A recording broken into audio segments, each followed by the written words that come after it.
Commission. I want to welcome everyone, and commissioners, thank you for coming today, and we'll get right started with the agenda. And so the first item up for business is the adoption of the agenda. Item B, is there a motion? There's motion and a second. Any discussion? It was sent out earlier to the members, and so seeing no discussion, all in favor say aye. Opposed, no. Ayes have it, and the adoption of the agenda has been adopted. Next is item C, which is the approval of the April 23rd, 2026 minutes. Is there a motion to adopt? There's a motion and a second, and Commissioners, these were also sent out to you prior to the meeting. Any discussion? Seeing no discussion, all in favor say aye. Opposed, no. Ayes have it, and the minutes are adopted. Next is item D, which is the public comment period. And Lisa, this is still a relatively new public procedure that we do. If you could just remind the audience and the commissioners about this rule, and we do have one speaker signed up. Sure, Chair. This is a requirement to meet Tennessee state law that requires that for any meetings of boards or commissions or public bodies that there be a time at the beginning of the meeting for persons to speak on items that are on the agenda. This generally doesn't apply to the Planning Commission because we have public hearings for most items on our agenda, but there are a few items where we don't have public hearings, or there are times when you all may defer an item after the public hearing has been held. And so this meeting at the beginning is for people to sign up to speak on items that do not have a rule-required public hearing where that public hearing has been deferred, or for items that are noted as being deferred. So that's what this time is for. Thank you. And so we do have someone that has signed up, and that is Ms. Tuana Chick, but there is no item number. Ms. Chick, can you come on up and let us know what you're speaking on? And you have 2 minutes. Number 9. Thank you. This is on. In Cane Ridge, we define successful development as meeting the needs of the seller, the existing community, the developer, future residents, and the environment. Success requires compromise. These are some of our successful developments that happen due to reasonable, honest, face-to-face community engagement. Corbin Farms Apartments, 40 acres, contains lakes, streams, fields, and woods. It is 40% preserved and has walking trails open to the community. 5788 Cane Ridge, 37 acres, 45% preserved, clustered, higher density, walking trails, road improvements, untouched old growth forest with shagbark hickories for bats, cave streams, and a pond, and they report that this is saving them money.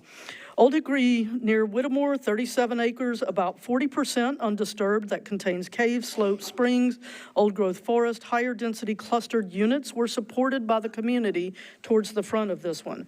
Green Trails 55 and up community, 44 acres, 136 mixed sizes, has trails, large buffers, preserved slopes, clustering of higher density. The Century South development between Old Franklin and OHB along I-24, over 250 acres, over 1,000 units. The African American Cemetery Preserve, ridges and slopes preserved, connected walking trails, old growth forest, creeks, and wetlands preserved while providing mixed types of commercial and residential. And number 9, deferred, an 82-acre development is on the horizon with 23 acres going into a land trust, 40% remaining undisturbed, over 100 units, walking trails, extra road improvements, donations to Mill Ridge Park, increased buffers, extra traffic calming, and more clustering of density to achieve this. That's over 400 acres of successful developments that happen due to early conversations, in-person, face-to-face conversations. We appreciate your support on this. Thank you. Appreciate it. And seeing no one else that has signed up, we appreciate everybody. Thank you, Ms. Chick. Next is item F, items for deferral withdrawal. Go ahead. All right, I'll now read the items for deferral or withdrawal starting on page number 3. Item number 1, 2025 CP 006001 Bellevue Community Plan Amendment. Staff recommendation is to defer to the May 28th Planning Commission meeting. On page 4 of the agenda, item number 3, 2026 SP 011-001 Pleasant Green. Staff recommendation is to defer to the May 28th Planning Commission meeting. Item number 5, 2025 S203001, Harpeth Overlook Phase 2. Staff recommendation is to defer to the May 28th Planning Commission meeting. On page number 5 of your agenda, item number 7, 2025 Z104PR001, staff recommendation is to defer indefinitely. Item number 8, 2026 SP022-001, Hobson Heights SP, staff recommendation is to defer to the May 28th Planning Commission meeting. Item number 9, 2026 SP023001, Courtyards at Battle Grove, staff recommendation is to defer to the June 11th Planning Commission meeting. And that's all for the items for deferral or withdrawal. Thank you, Selena. And so make sure we get this correct. And commissioners, the items for deferral withdrawal are the following. Items 1, 3, 5, 7, 8, and 9. Is that correct? That's correct. All right, commissioners, you've heard the items for deferral withdrawal. Is there a motion? There's a motion and a second. Any other discussion? Bless you. Any other discussion? Seeing none. All in favor say aye. Opposed, no. Ayes have it, and those items are deferred or withdrawn. Next is item G, the consent agenda. And I think, Selena, you're going to take us through this as well, right? Yep. I'll read through the items on the tentative consent agenda and ask if anyone is here in opposition. If so, please raise your hand and the item will be presented in the order they appear on the agenda. If no one is in opposition to the item, it will be on the consent agenda. Please note that items on the consent agenda will be voted on at a single time. As noticed to the public, items on the consent agenda will be voted on at a single time. No individual public hearing will be held, nor will the Planning Commission debate these items unless a member of the audience or the commission requests that the item be removed from the consent agenda. So starting on page 2, on page 4, item number 2, 2025 SP 046001 Kersey Property SP. Is anyone here in opposition?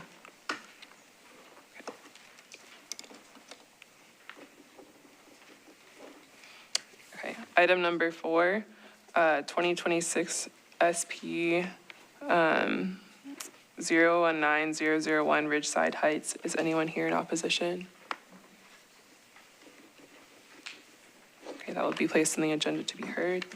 Item number 6, 2026 S037-001 Callie Subdivision Phase 2. Is anyone here in opposition to this item? Okay, that will be placed on the consent agenda.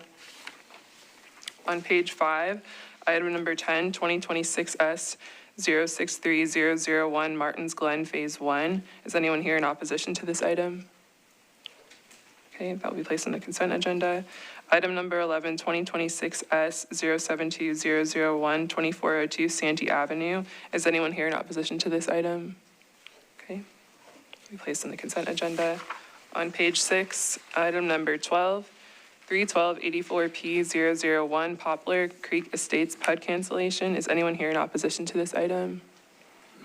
That'll be placed on the consent agenda. Item number 13, 2026 C028PR001. Is anyone here in opposition to this item? Okay, item number 14, 2026 C029PR001. Is anyone here in opposition to this item? Number 15, 2026 C031PR001. Is anyone here in opposition to this item? Okay. Item number 16, 2026 C033PR001. Is anyone here in opposition to this item? Okay. And item number 17, 2026 C034PR001. Is anyone here in opposition to this item? Okay. That will be placed on the agenda to be heard.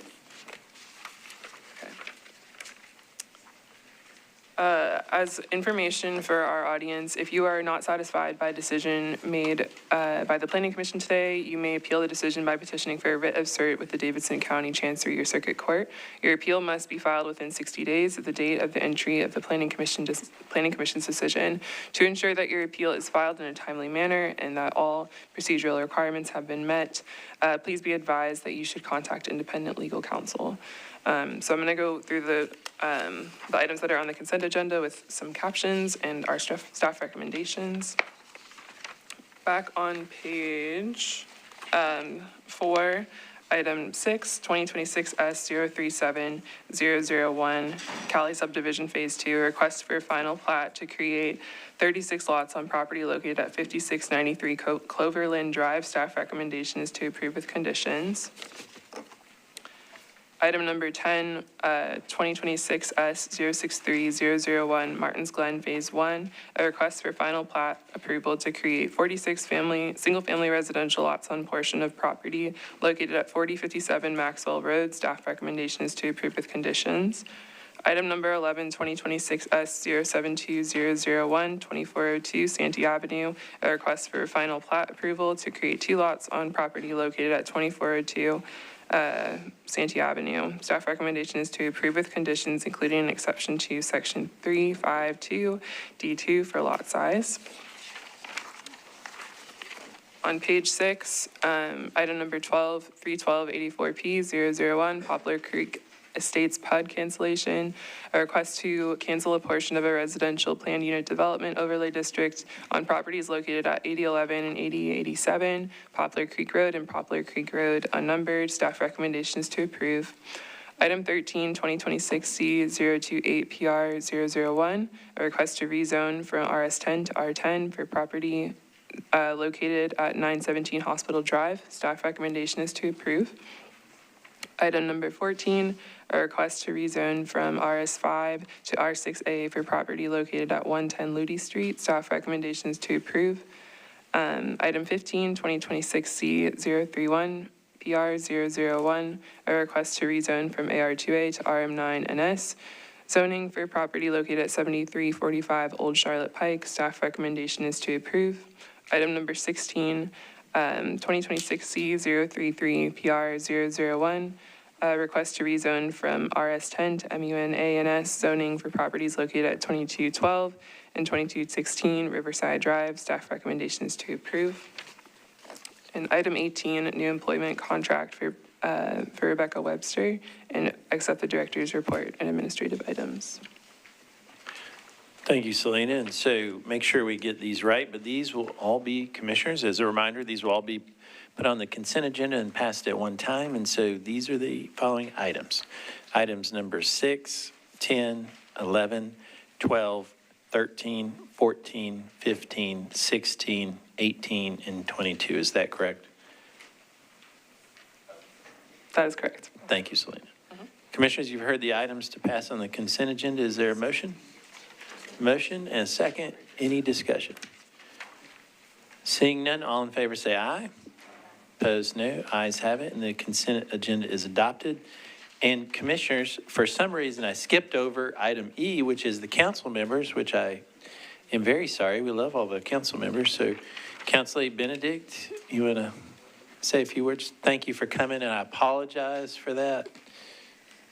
Well, we Welcome. just reappointed you, so I can't do anything about it. You right? can't do it.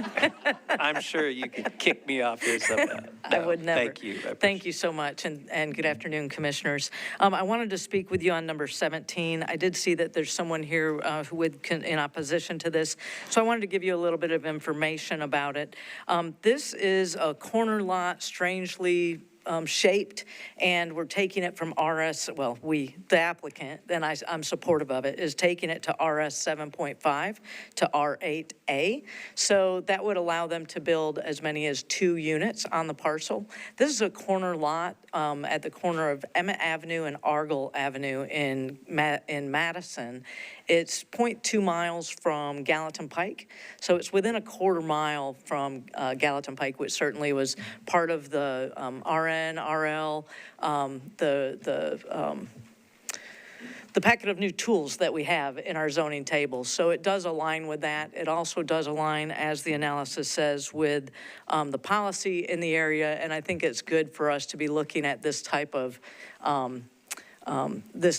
additional housing density in a location like this. This is not deep in the neighborhood back by the river. This is very close to Gallatin Pike. One thing that we often hear about, or you hear about and I hear about, is when there's additional density, people are concerned about traffic. And Emmett Avenue is one of those streets where we're lucky to have speed cushions. So I'm not concerned about, fast cars going down the street. That has been curtailed as the result of those speed cushions. And so I'm not concerned about any additional traffic being out of control as the result of this change from one family to 1 and 2 family zoning. So I would ask, the staff recommendation is to approve, and I would ask for your approval as well. I will speak with the gentleman who is here in opposition on my way out, and so look forward to seeing that. I'm not going to be able to stick around, but I appreciate your work. Thank you. Thank you, Council Lady. We really appreciate it. All right, any other council members? I'll make sure. Seeing no other council members, so we are now on to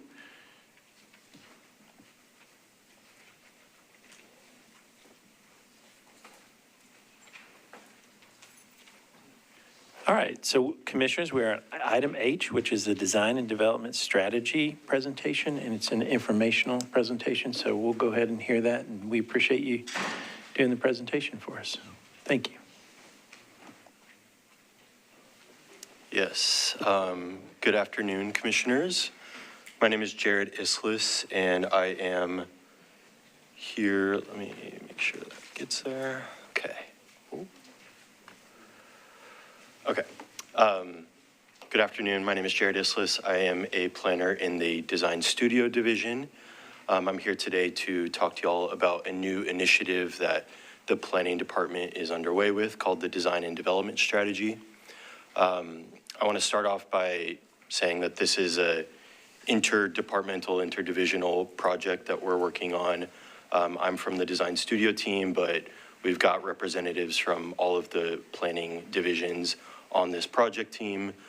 With me today in the staff section is Joni Williams and Abel Del Pino.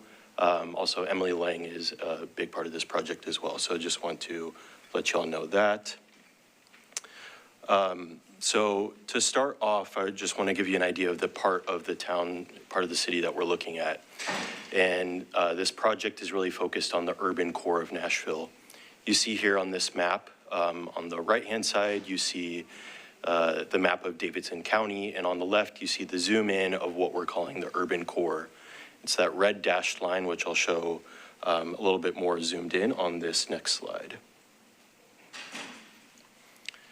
We're defining the urban core as the area stretching from Midtown on the far west, all the way up against I-440 west of Centennial Park, through the rest of Midtown, into Music Row, across downtown Nashville, and across the Cumberland River into the East Bank.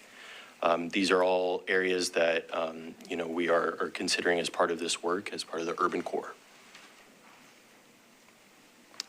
And to start, it's worth taking a step back and looking at the big picture of Nashville's growth over the last decade or so. So as you all know, as per all the cases that you all review as part of this commission, our growth is really exceeding the projections that Nashville Next put in place in 2012. These charts on the screen here represent 3 different sectors: jobs, households, and population, where our growth has exceeded the projections from Nashville Next. And this is citywide. Now, when we think about the urban core, this growth, we see that the growth is really concentrated in these areas. And by the way, the urban core represents less than 1% of Nashville's total land area.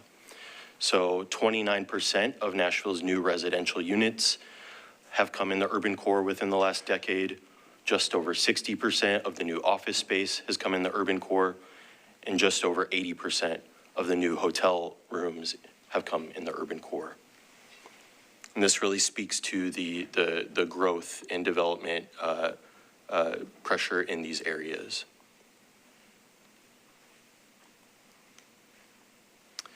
Additionally, another stat about the urban core is that $28 billion worth, or 71% of the total permit value within Nashville within the past decade comes from these areas of the urban core.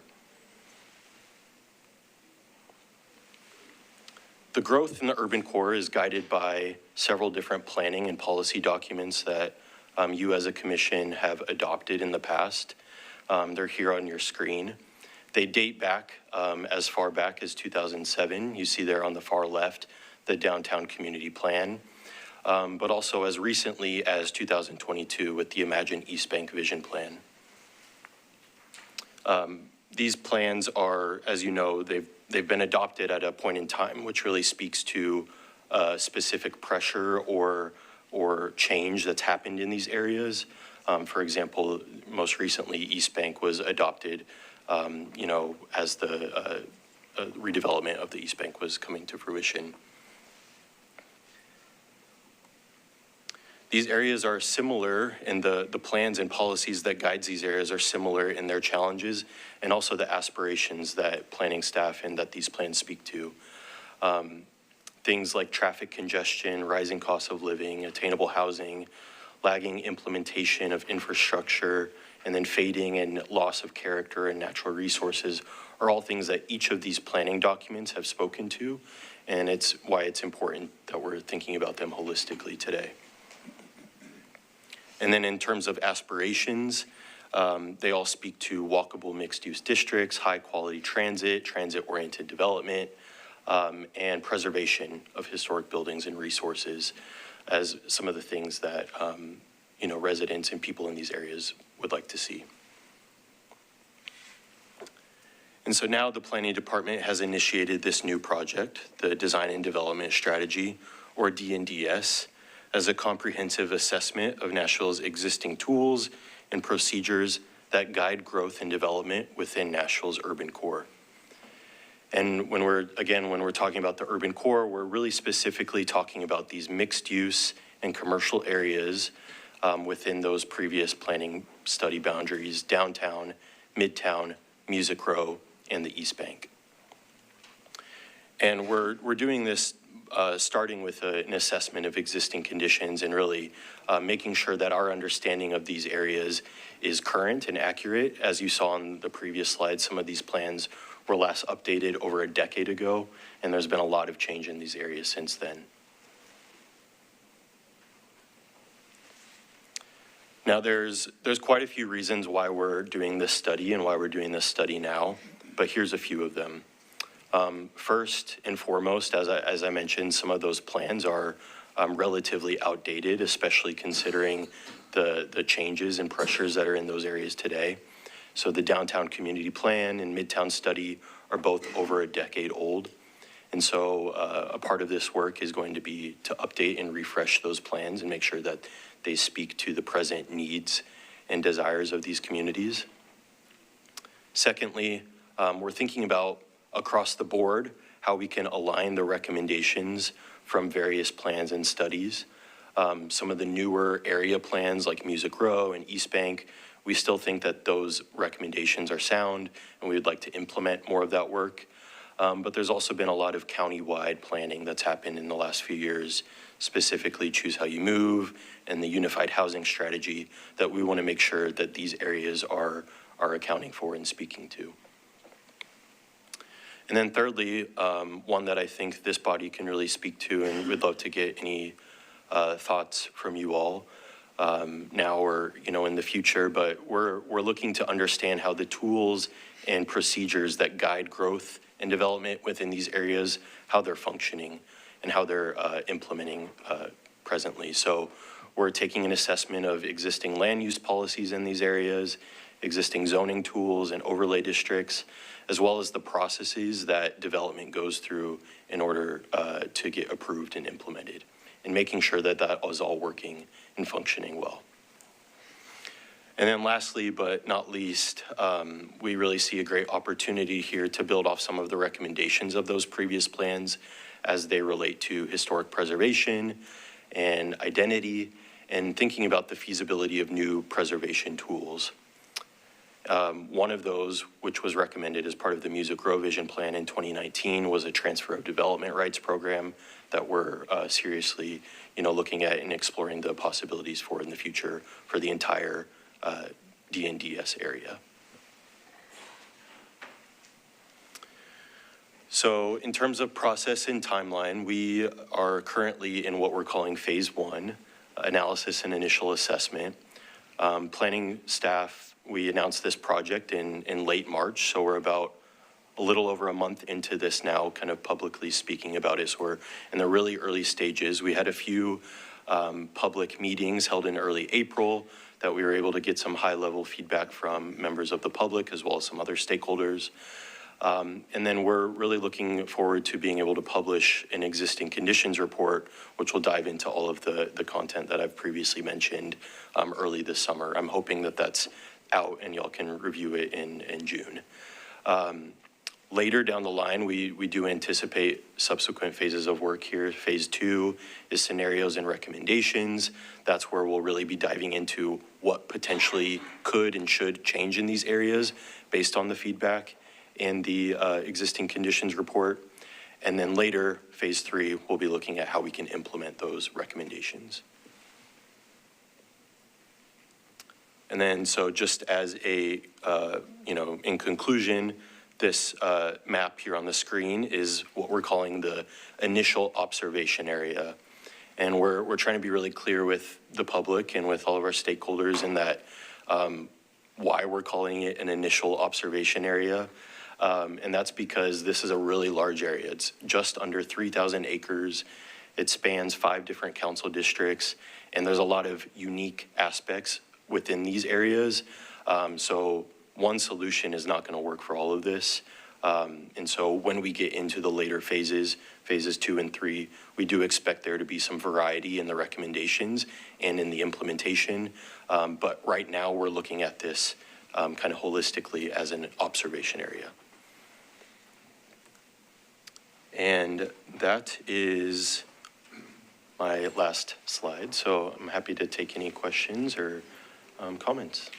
Thank you very much. Oftentimes, some folks say here at the planning department, we're stagnant and not planning, but we are definitely planning, and I love looking at old plans and making sure that they are up to date. And I love just the public interaction, and I think that's one thing that the planning department that we really do well. And the vice chair and I have, over the years, have really focused on public engagement, and I think it's one of the most important processes of planning. So thank you very much. And if there's anything that we can do as a commission, and I also want to thank the council members for always helping us, and so this is good stuff. Any questions?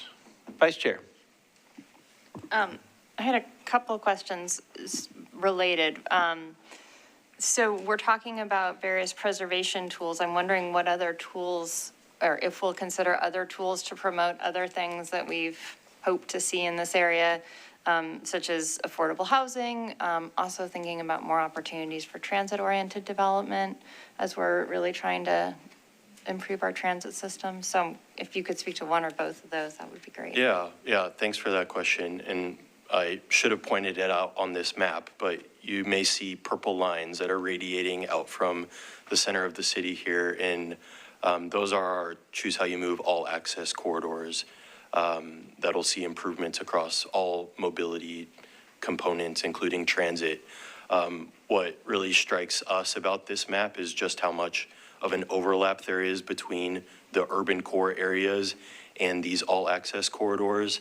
And so we really see a great opportunity through this work to kind of revision and rethink about how we are developing within the urban core alongside our kind of new and improved transit investments. To your question about attainable housing and affordable housing, I think that's also something that we're looking at as part of this. There's been a lot of recent work in planning in regards to incentive tools and bonuses. And some of the feedback that we've gotten from our consultants on that is thinking about how we are making sure that we're prioritizing one or our top priorities through an incentive program rather than a large bucket of things, because we'll often see that developers or developments will go towards a specific set of bonuses and incentives. So if we really want to focus on attainable housing in one area or historic preservation in another area, it may be worth calibrating those based on geographies or building types. And so that's certainly something that we're thinking about as part of this work. One of the additional things, you see multiple different kinds of zoning districts here. So one of them has a type of bonus structure that we understand the new state law would allow us to sort of work through, and that's the downtown code. And so we've evaluated the DTC recently and got feedback that we needed to really narrow those incentives because our menu was a bit too broad. And so if we want to incentivize the affordable housing provisions that we believe state law now enables us to do, we're going to have to figure out whether the sort of regimes that we have outside of the downtown code can do that well. And so I think that is a main driver in how we're thinking about that.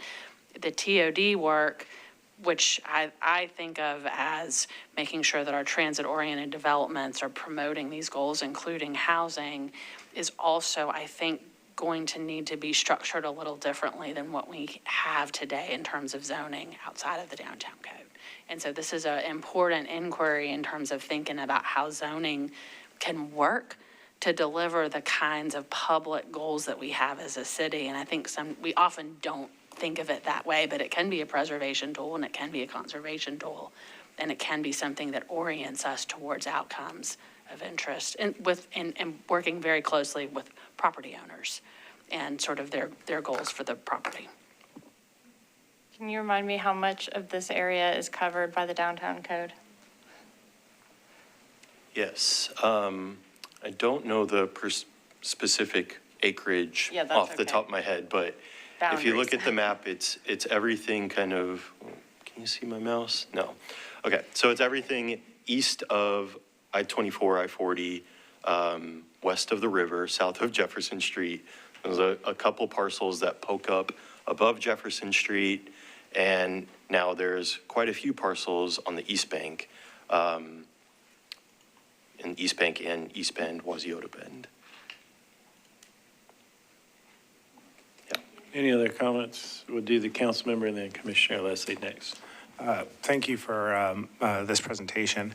I had a question going back to one of the earlier slides you had about accelerating household formation and population growth here and presumably driving residential demand there. I have a question whether the type of housing that we're producing in the urban core matches what the market's demanding. I know multifamily housing, like we're likely to see here, caters largely to studio 1 and 2 bedrooms, which means if you have a family-sized household, you probably struggle to find a place in the urban core. And that's anecdotally, it's been my experience as well. So I just have a question whether this study might be able to help us understand if that kind of anecdotal understanding is matched by evidence, and if so, what we can do to close that gap between different housing types that might make the urban core more available to different types of households. Yeah, sure. So in the existing conditions report that we're working on, we have a section that speaks on the demographics and qualities of the people who kind of live in these areas. And you're right, it's a lot of younger people, single people, not with families. And that, I think that's it's accurate with the, your anecdotal observation too. And I think in the engagement events that we held in April, what you're speaking to has come up over again, is like, how can we make these areas more family friendly in an instance where someone wants to raise a family in the urban core and kind of experience similar amenities to they would have in an urban neighborhood. What would that look like, and how can we create policies and zoning that would support that? So I think that's certainly something that we're interested in exploring. Thank you. Commissioner Leslie. Thank you, Mr. Chair. I noticed on your initial observation area, you're going west, east, and south. And I noticed that your observation does not initially take in effect the north, and I'm just wondering why that's excluded. Yeah, that's another great question and great observation. A couple things about the policies and zonings of these areas that you see on the map are similar. So there's a lot of T6 downtown transect, a lot of T5 center transect. There's a little bit of T4 transect, but when you get north of Jefferson Street into the rest of North Nashville, there's a lot. It's all T4 transect, urban transect, and that creates a different building form, density, development patterns than what we see through the rest of the urban core. And so that's really how we're differentiating and drawing these lines around this initial observation area. We'll say, we have a history in this city, I think, of doing our zoning work in a somewhat of a piecemeal fashion. And so we're really trying to look holistically at areas that have some common characteristics and learn how to think about it and deploy the zoning in a way that we think is protective of property rights, but also thinking about the public sort of goals that we have. And as we learn, I think we will, learn from this experience and could work in areas that have smaller scale development profiles, so that wouldn't call for as much density, and sort of apply the same types of inquiry, elsewhere. But we thought starting with sort of areas that are mixed use and higher density but common would be a good way for us to learn how to do the work, if that makes sense. No, it doesn't make sense to me. Okay. I'm just waiting, it seems to me, I'm trying to figure out why it can't all be done at the same time. Because it looks like you have these areas, this concentration here, and the north, they're kind of like left, it appears that they're left out. And so while you're looking at this and making plans for this area, the north would appear to me just kind of come up the back way. And I'm just trying to understand why, when you're making this initial observation, why don't you look at, and I understand what you're saying. What's the problem with looking at it all at once? Is there a difficulty in doing that?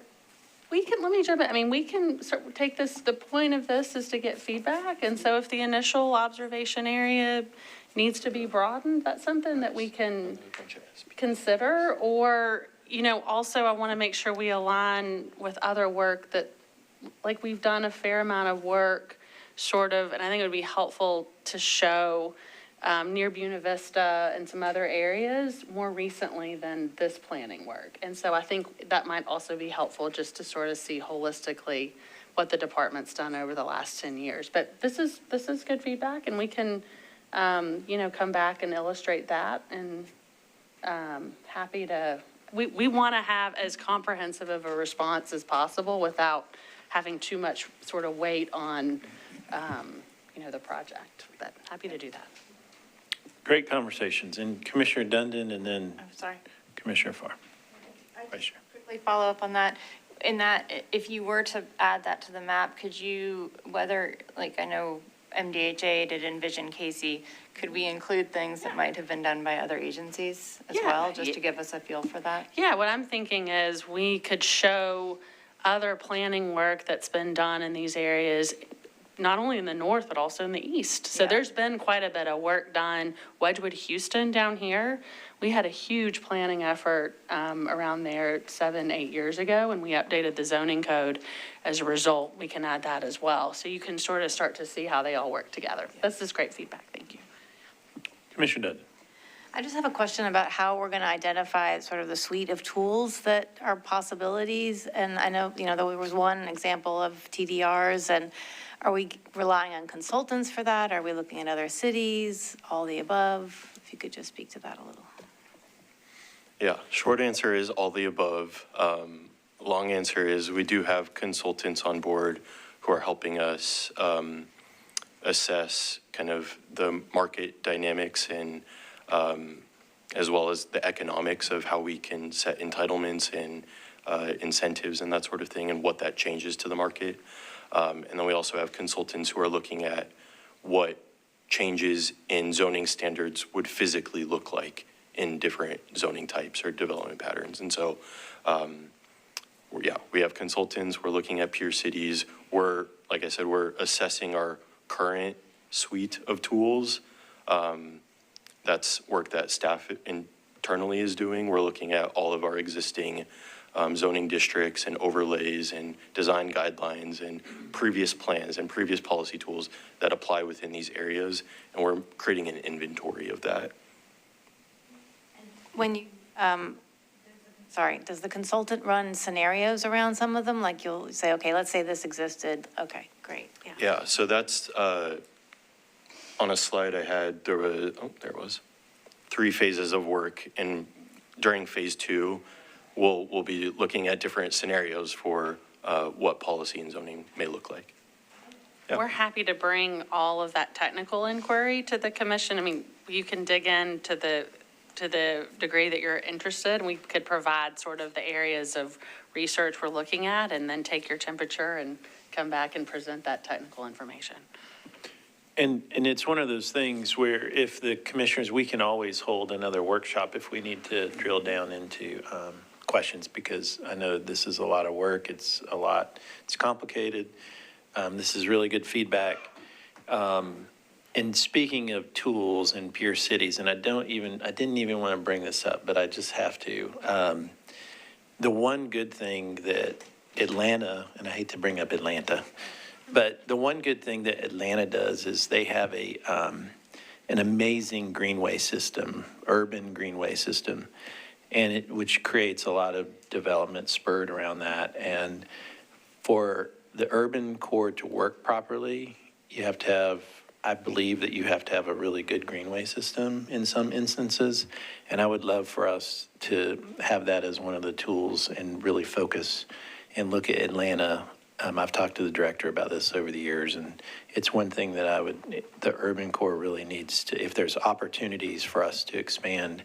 I'm not talking about bike lanes, I'm talking about a greenway that can help be one of the tools. But that's one good thing that Atlanta does. Maybe not everything else. I don't want to upset Atlanta's feelings, but I do want to say that. And the last thing I'll say is one thing that I'm very interested in, and I think that we've been moving towards this direction, is awarding great design and more green space. And that could potentially be a tool that we use in awarding density or other things I think are important. So, awarding great design and greenways and green space, I think, is really important for me too. So, yes, Commissioner Smith. It's probably yes, but several areas in the observation area have historical overlays. Or is that going to be also studied or taken into account with some recommendations, or? Yeah, we're working with the historic zoning team as part of planning to assess the inventory of historic buildings in the urban core as part of this work, as well as assessing the overlays, the historic zoning overlays that are in place as part of the assessment of the tools.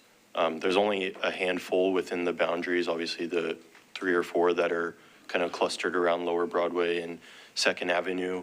And then there's a neighborhood conservation overlays in South Music Row, and then a sprinkling of other landmark overlays throughout the area as well that we're all looking at.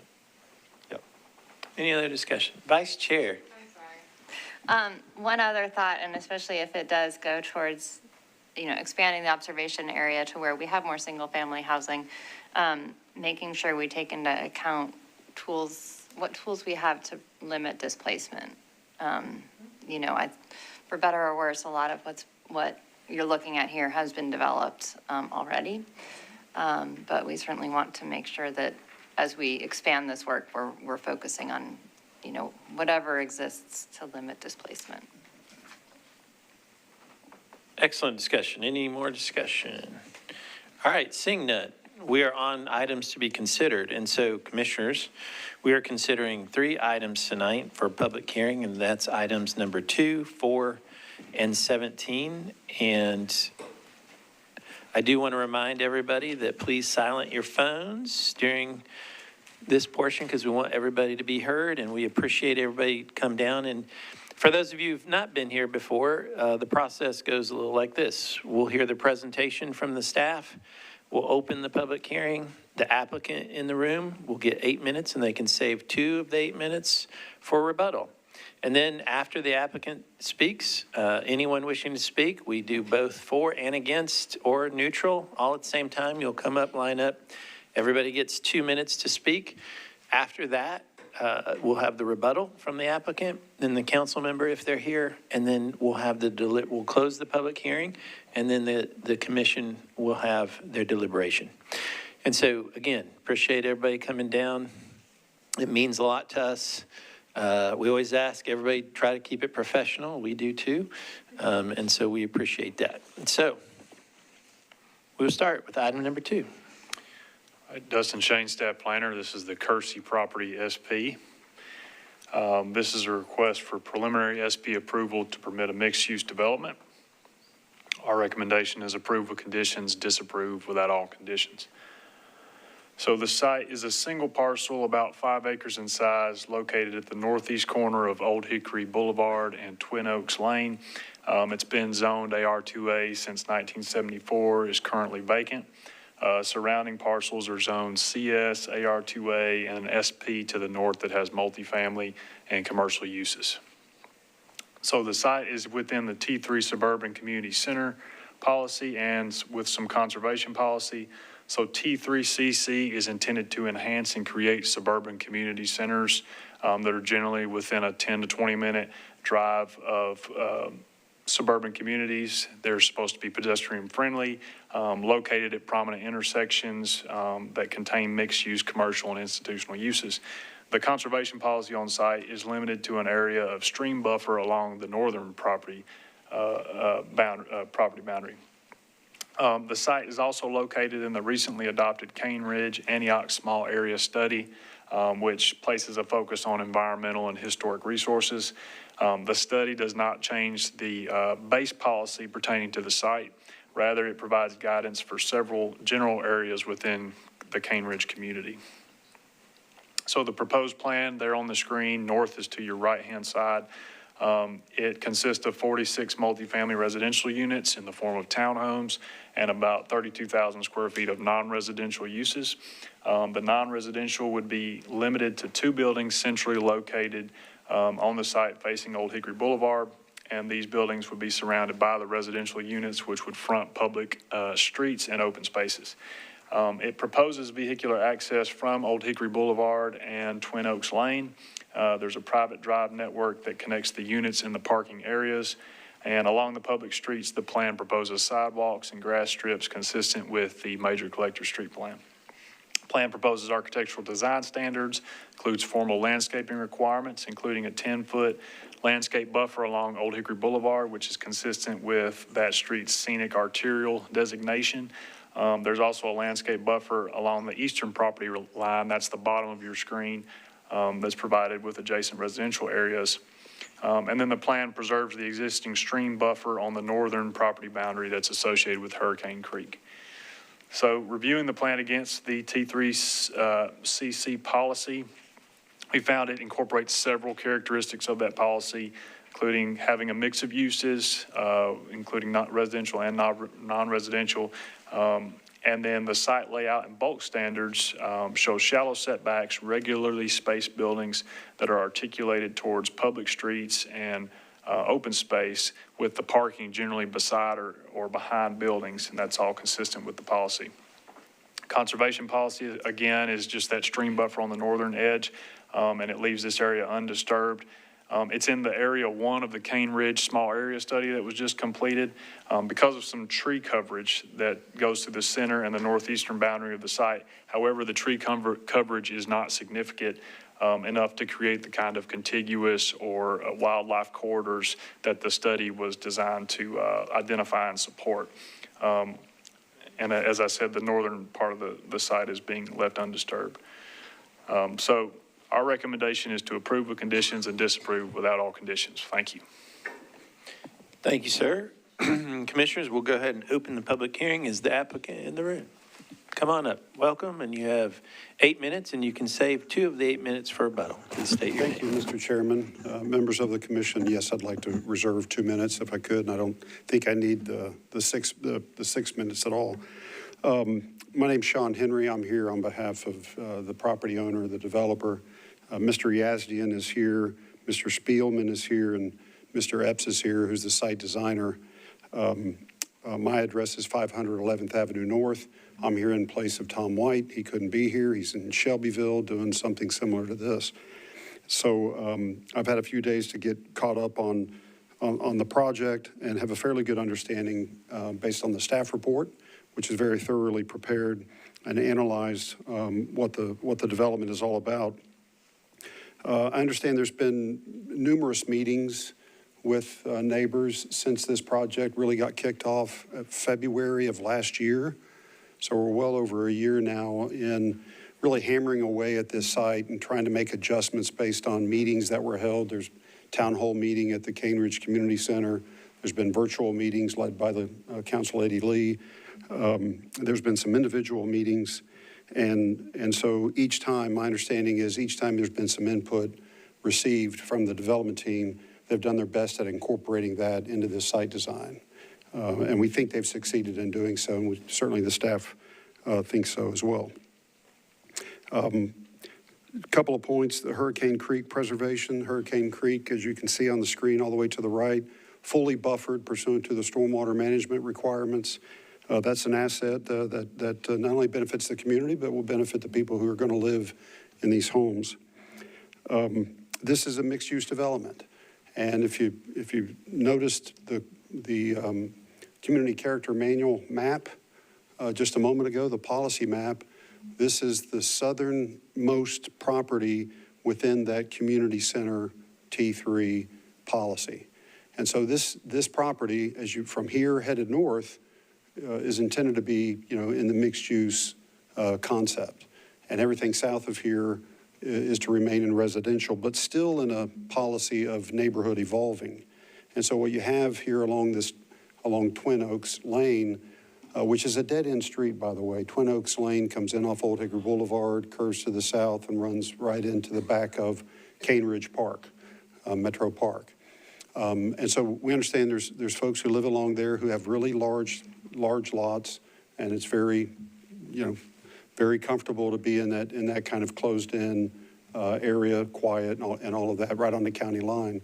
But from a policy standpoint, this plan is doing exactly what I think reminds me of Lenox Village.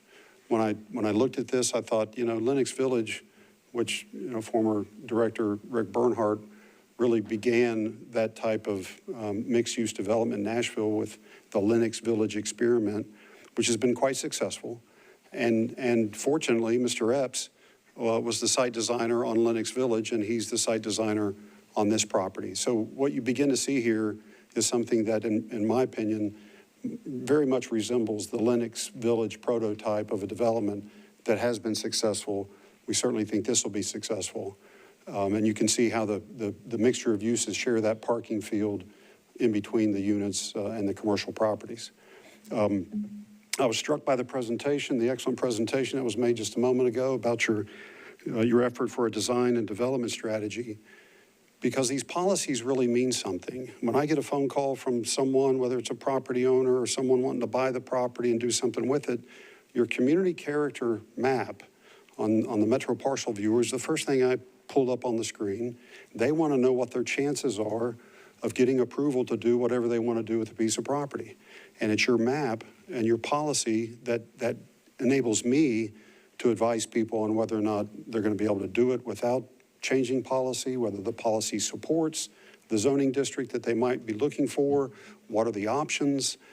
All of that is important because the public and my client relies on those documents, and you all are doing a good job of planning because that's what you want. You're here, volunteer, reacting to applications, reacting to public input.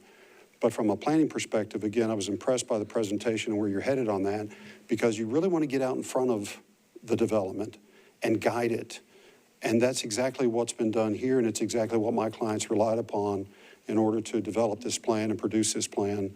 And again, it meets the policy. We ask for your support. Save the rest of the time for rebuttal. If I fail to mention something, do you mind just let me ask? Anybody? Okay. Thank you, sir. Thank you. And we'll reserve 2 minutes for rebuttal. Thank you. All right. Anyone wishing to speak? Now's the time. Come on up. State your name in 2 minutes each. A reminder, in Cane Ridge, we define successful development as meeting the needs of the seller, the existing community, the developer, future residents, and the environment. The success requires compromise. The Cane Ridge Small Area Study wasn't in place when this was adopted, but when this was presented, but there's still an opportunity to have it more closely fit that. There's no transition. Transition is what's missing. This property design creates a steep cliff. It's an abrupt and unexpected end of the roadway, a dive off of a high board, rather than offering a gentle transition from high density to low density. There was one house here previously.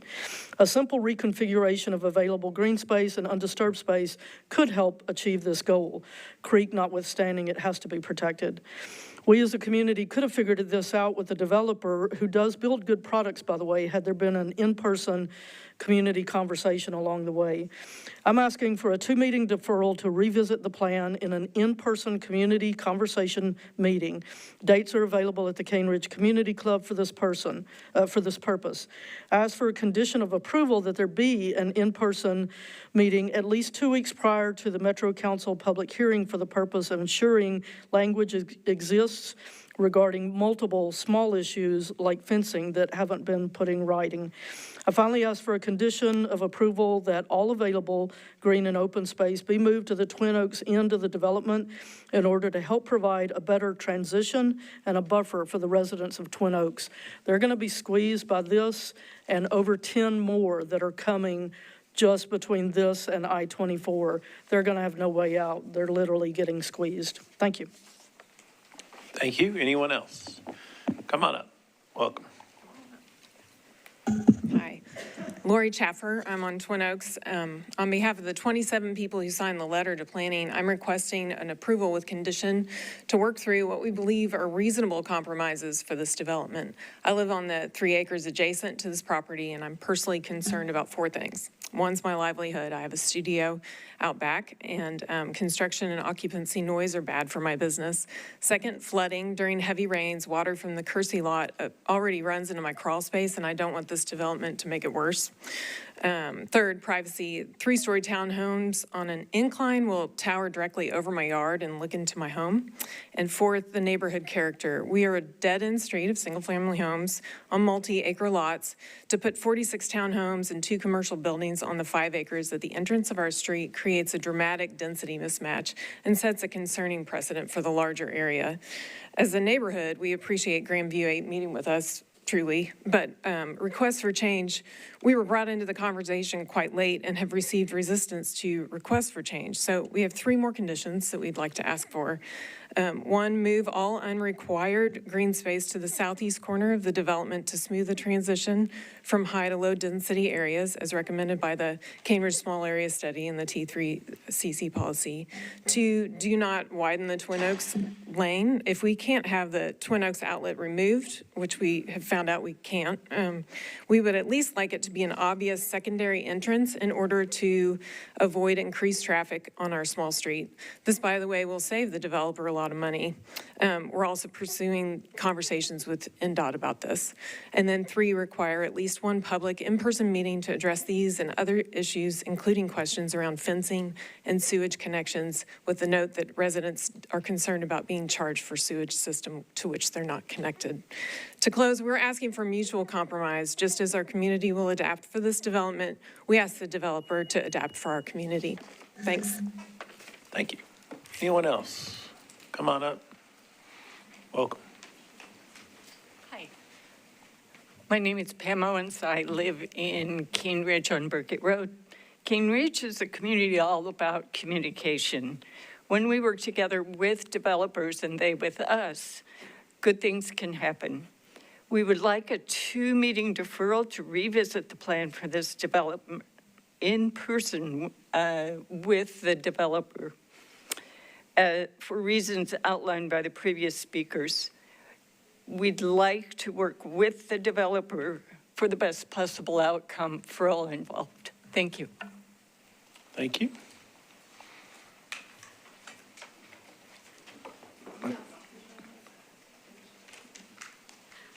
I don't have anything prepared. I just wanted to say that I don't feel like this is transferring from urban to rural, what we were told in our meetings, what we really asked for. The road on Twin Oaks, that's just opening an opportunity for all the traffic to come through there. It's a dead-end road. We don't want it there. And to me, that's just, it doesn't fit in our neighborhood. We want green. you drive up there, once you get to the top of this hill, you have green for a couple of miles. This is not it. It just, we had meetings and told them that we did not want the road on Twin Oaks. Originally, there are 2 driveways on Hickory Boulevard. I don't know why they can't use those. And if they have to put it there, at least leave our road alone. And ma'am, will Thank you you. state your name for the record? Terresa Hardley. Thank you. Thank you. Welcome. Hi, my name is Richard Hurring. I live in the October Woods development nearby, and I have some letters too from others that live there. But in my opinion, this project would be a win for our community. I consider it one of the elite type of developments. And Mr. Chairman, you mentioned mixed use in Atlanta, and I think what we're seeing now, like the property in Atlantic, where you've got restaurants, you've got shops in walking distance, and it creates an environment that makes it user-friendly. And that's what our community needs right now. And then with the infrastructure being widened out, Hickory will be 5 lanes. And Lenox didn't have that. They're getting it now because the state is widening out Nolensville Road. But this developer is putting 5 lanes into Hickory Boulevard and infrastructure that would make the project user-friendly. And I think with the high-end value of the products too, it's a win. Our property values would increase. And these are the type of projects that we want in our area. And we're hoping that the commissioners here will approve nothing less, because I see some site work being done or testing done now with other sites coming on board or being planned. But we hope that with Mr. Yazdian's, this development will set the pace for what is to come. With these structures here are high-end, the price range is something that would increase our community property values, and that's what we want. I have a letter here from Mrs. Amy Pearl at 6891 Burkett Road. And she says, as the owner of the property located at 6891 Burkett Road, I would like to express my support of the revised development. And this mentions the plan of 0201. Throughout the process, I've been... Thank you, sir. Okay, Sorry. thank you, sorry. Sorry about that. But you can give us the letter, though, if you want. Do you have a copy of the letter, or you can email it to the staff? Yeah, if I can get an email, I can email it to you. Okay, we'll get one of the staff members to get you an email. Perfect. Anyone else? Come on up. We want to make sure we get everybody, so no problem. Welcome. Hello, my name is Richard Sullivan. I live at 4052 Twin Oaks Lane. I go along with a lot of what we have said up here so far, is that this is not general transition. The fact that you add commercial to this, nobody here has said has any desire to have commercial in this area. They say we did, but trust me, we didn't. That's going to exacerbate the traffic situation that's already there. It's going to be a nightmare before it's over with. As far as widening Old Hickory Boulevard, I'll be dead when they do that. It's going to take a while, and we both know it. But as it stands right now, we need something that's a little more consistent with the area, and this is not it. If we had time to defer this, to at least discuss this and come up with something reasonable and a compromise, I think it would be a lot better for all. Thank you. Thank you, sir. Anyone else? Come on up. Welcome. Good afternoon. My name is Kimio Smith, and I live in the Antioch area. Can you hear me? All right. I do a lot of listening before I talk, so I was listening to everybody else go, and there has been a few meetings that have happened previous. There has been a couple of provisions, 3 of them, and it's getting to a point where every time the builder says yes, then, hey, I want to ask for something else. Yes, hey, I want to ask for something else. So I do a lot of negotiating myself, and this is a local company that has a proven record in Nashville.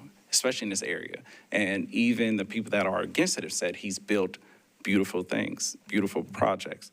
So I don't understand why we have to defer, because the builder says yes, yes, yes. So now it's at a point where we may have to say, no, let's go. What are we doing?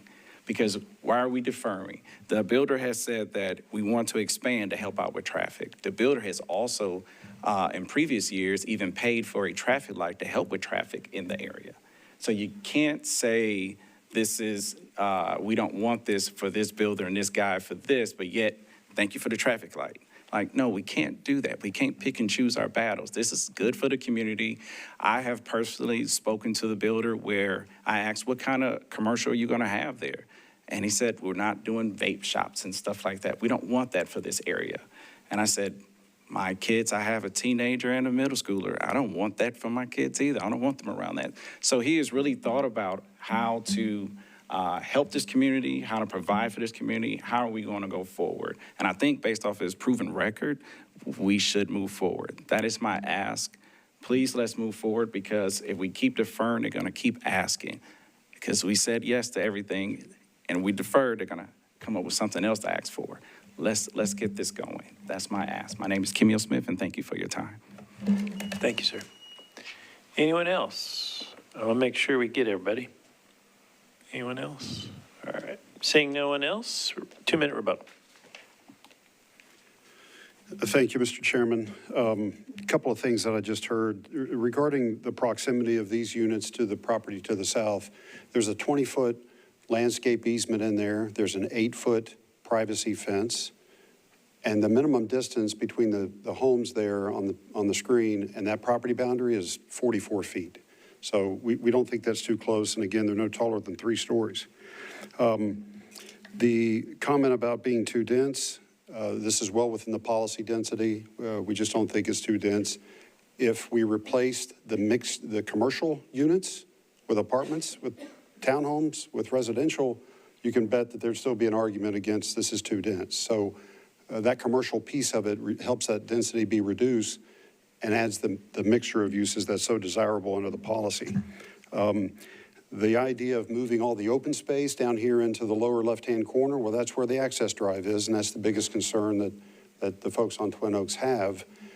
I'm not sure why they don't like the improvement being made there at Old Hickory Boulevard. As you can see, there's a left turn lane and a right turn lane that my client's going to build, enabling everyone on Twin Oaks, including the people that come out of this development and turn right, to be able to turn left and head south down Old Hickory Boulevard. It's a very busy street if you've been on it. It's very hard to turn left during rush hour. I think that's the extent of it. We ask for your approval, and certainly we oppose a deferral. We're ready to move on. There was plenty of comments in that respect. Happy to meet with the neighbors through the legislative process at Metro Council. If Council Lady Lee wants to do that, we'll do that. But we ask for your support, your recommendation of approval, and let us advance this to Metro Council. Thank you. Thank you. And I didn't see the council member, so seeing no one else wishing to speak, I declare the public hearing closed. Vice Chair, you want to go first? Sure. This one's a little tricky just because personally I feel like the community center designation went a little further south than I would have expected. It looks to me like this could have been I can kind of see why this doesn't feel like an area where you expect to see this density, given you have sort of a single-family development just directly to the north of it. That said, given the policy that is in place here, I do think that this project is consistent with that.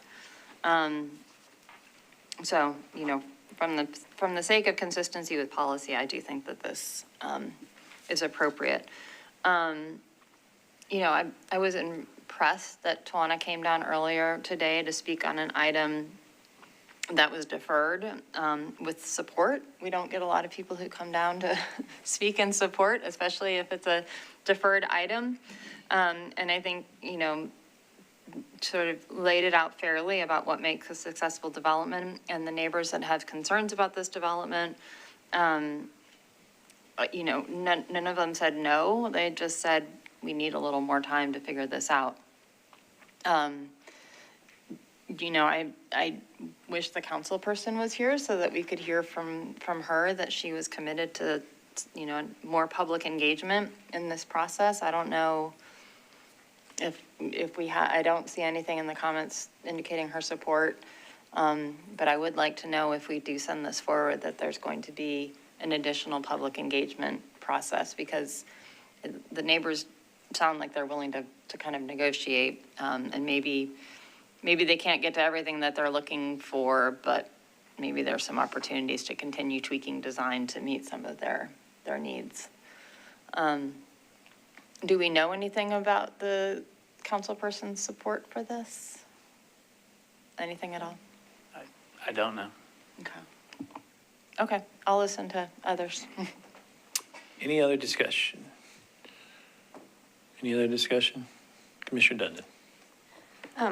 I had the same reaction to the location of this parcel in particular, so it does make sense why people are feeling some of the disconnect between the surrounding area, because it's the southern boundary of this policy area. But I agree also it meets policy. And it looks like it's already been deferred twice from April 9th and April 23rd. And the applicant mentioned, maybe planning staff can just tell me how long has this, I'm concerned about deferring yet again when I feel like it meets policy and it's been deferred several times.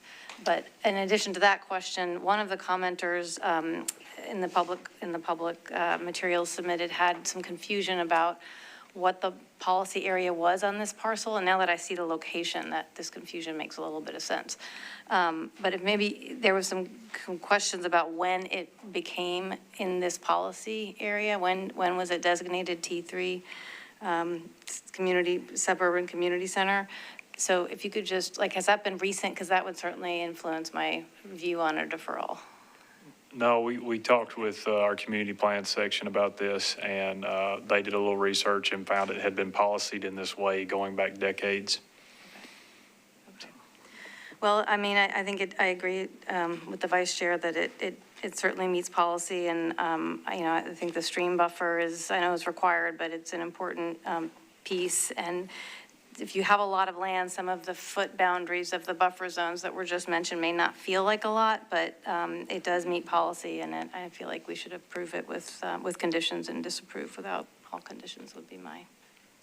To answer your first question, it was submitted back last fall in 2025 originally. Okay, thank you. Any other discussion?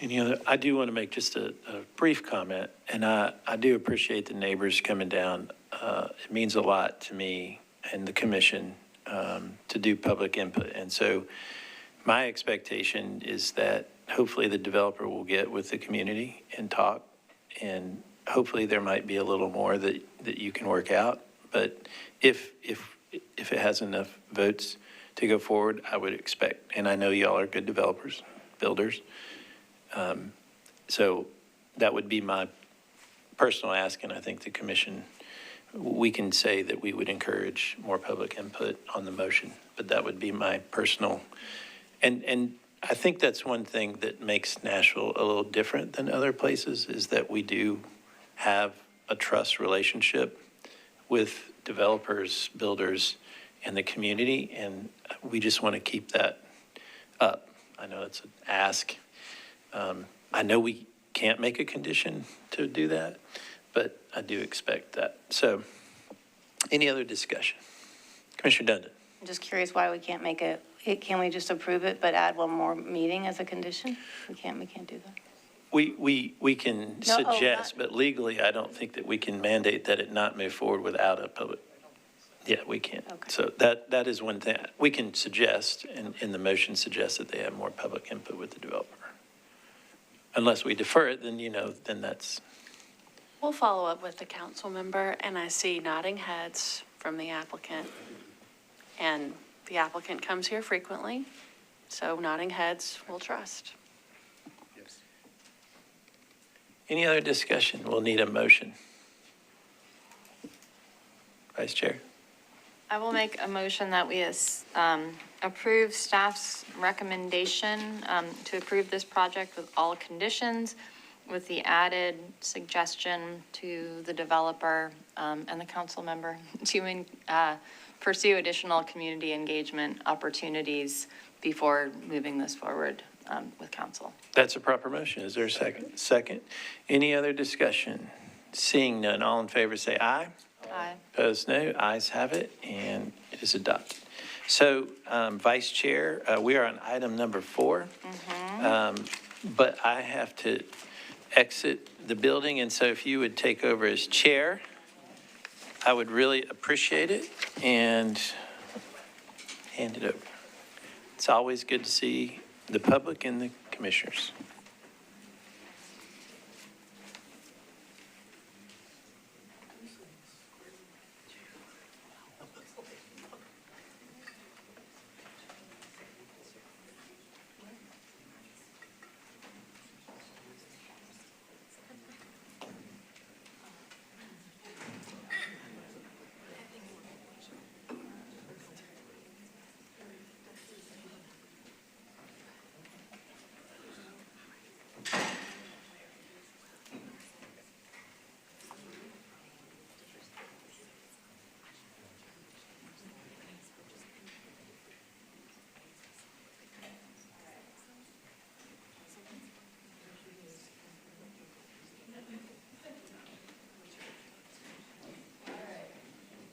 All right, so we are now on to item number 4. This is item number 4 on the agenda. The request is to permit a multifamily development. Staff's recommendation is to approve with conditions and disapprove without all conditions. The subject site consists of approximately 42 acres across 5 parcels located south of the intersection of Old Franklin Road and Cane Ridge Road. Old Franklin Road is classified as a collector avenue, and Cane Ridge Road is classified as an arterial boulevard by the Major and Collector Street Plan. The site has been zoned AR2A since 1974 and is comprised of vacant land and single-family lots. The site is also heavily wooded. There's an existing cemetery on the eastern portion of parcel 146, labeled as parcel 162. With development of the site, all state and federal requirements shall be met as it relates to the cemetery. Nearby zoning districts include SP, RS15, RS10, and AR2A, and surrounding uses are predominantly single-family residential or vacant lands. There are a few policies on the site. T3 Suburban Neighborhood Evolving, which is intended to create and enhance suburban residential neighborhoods with more housing choices, improved pedestrian and vehicular and bicycle connectivity, and moderate density development patterns. T3 Suburban Neighborhood Center, which is shown there in orange, which is intended to enhance and create suburban neighborhood centers that serve suburban neighborhoods generally within a 5-minute drive. And conservation policy, which is intended to preserve environmentally sensitive land features through protection and remediation. The conservation on this site refers to the streams that are on the southern part. The site is also located in the recently adopted Cane Ridge Antioch Small Area Study, which places focus on environmental and historic resources. The proposed SP would permit a residential development with a maximum of 79 multifamily residential units shown in yellow and 100 single-family lots that are shown in orange. The single-family lots range from just under 5,000 square feet to 7,500 square feet. The plan connects to existing public roads, Leafield Drive and Anna Lee Drive to the south, and proposes 4 additional public roads. To provide for possible future roadway connectivity, the plan identifies 2 road stubs, providing the opportunity for continued public streets through adjacent parcels. The plan calls for streetscape improvements according to the MCSP, with new sidewalks along both frontages connecting to the site's internal sidewalk network. Across the site, a maximum building height of 3 stories and 40 feet is proposed, and elevations are included for both unit types. The multifamily units that are in yellow there are all rear-loaded and rear-loaded from the alley, and single-family lots are all front-loaded from the streets.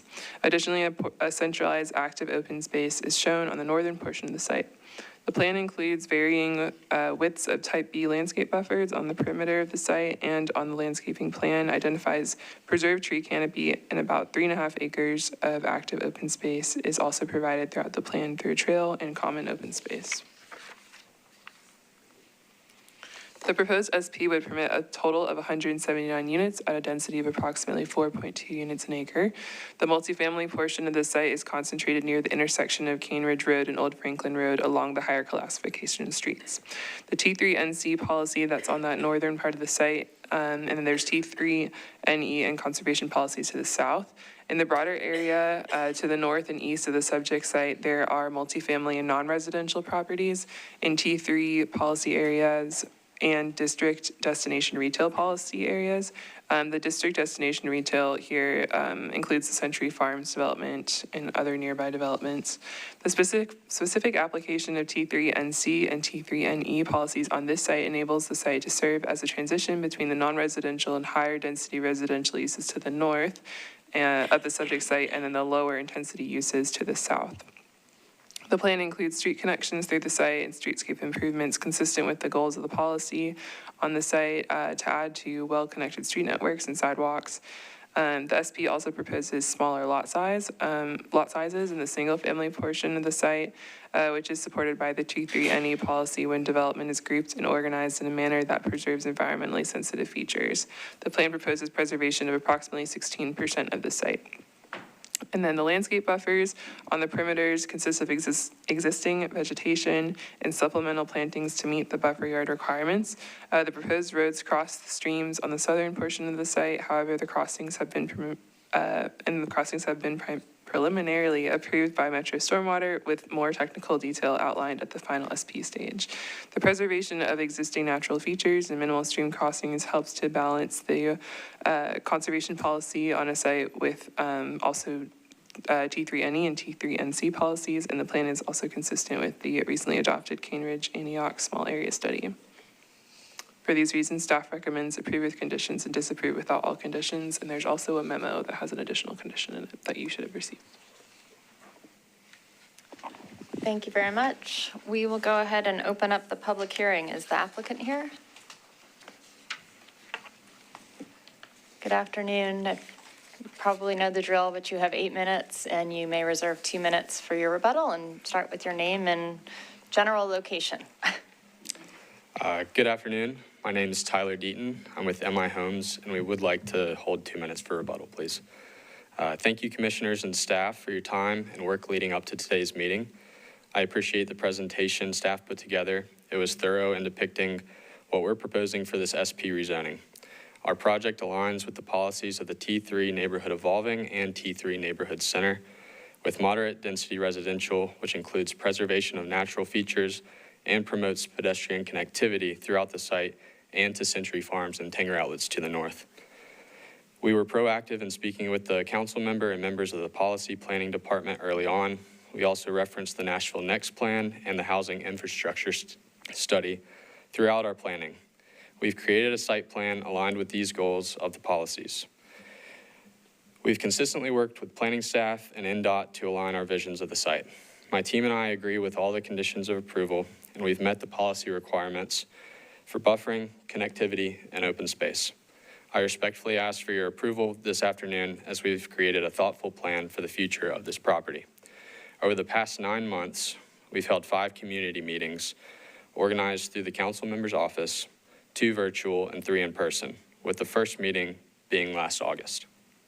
2 of the in-person meetings were an on-site walk. We've had individual meetings and communications with the neighbors most directly impacted. We're grateful for the council members and staff's participation in organizing these community meetings over the last 9 months. The majority of comments from local residents throughout the concept plan period were about off-site traffic, preservation of natural areas, buffering, and stormwater management. In response to off-site traffic, we expanded our multimodal transportation analysis to include intersections up to 2 miles beyond the required scope. We've committed to various improvements, including traffic light retiming, turn lane installation, informative traffic sign installations, and a financial contribution to a distant off-site traffic signal. We will continue to work with NDOT and the coordination and implementation of these improvements. Conducting a hydraulic determination study confirmed the presence of a stream on site that runs from the middle of the property to the southwest edge. We received comments regarding on-site removal of invasive species and we've proposed a stream buffer restoration and enhancement. As a supplementary investigation to our HD, we've had a study of rare, threatened, and endangered species confirmed by the state and federal agencies. It was determined that there's no designated critical habitats or rare plant habitats on the site. Also, none of the 15 rare plant species recognized by TDEC within 4 miles of the site were identified on the site. The U.S. Fish and Wildlife Service found that the project does not contain areas that provide habitat for protected bats. As preservation is a component of this transect, of the transect policies of these parcels, we've been diligent in our research of natural areas. In many locations on the site, we've exceeded buffering requirements to adjacent parcels. An important note for many of these buffers is that we're proposing to preserve the canopy, to increase undisturbed land and maintain a natural barrier, rather than clearing and replanting in those areas. Stormwater management for neighbors has been discussed during our community meetings. This proposed development will not increase post-development stormwater flows. If approved, the final SP will meet all requirements of the Metro Stormwater Management Manual. The project has evolved significantly since the first concept plan we produced, and my team has been intentional about exceeding minimum requirements in our traffic study, the preservation of natural areas, and many buffers. The on-site cemetery has been a priority since the beginning of our due diligence. Our first contact with the Metro Historical Commission was last August before our first community meeting.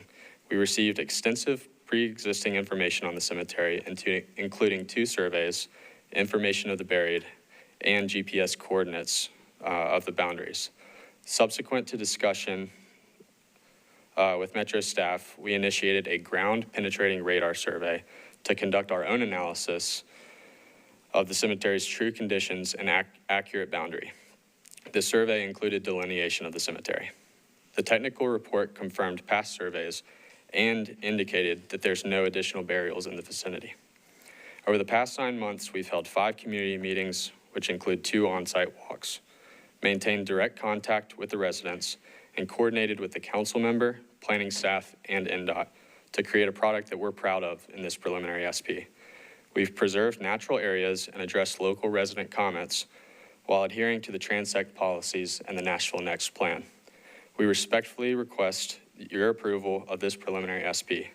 We will hold 2 minutes for the rebuttal period. Thank you. Thank you. Okay, we'll open it up for anyone who wants to speak on this project in support or against.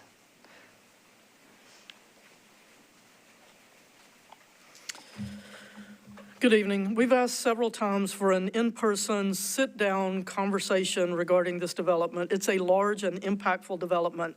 It contains numerous sensitive features. It will have internal connections to Cane Ridge Farms, which is already challenged by traffic.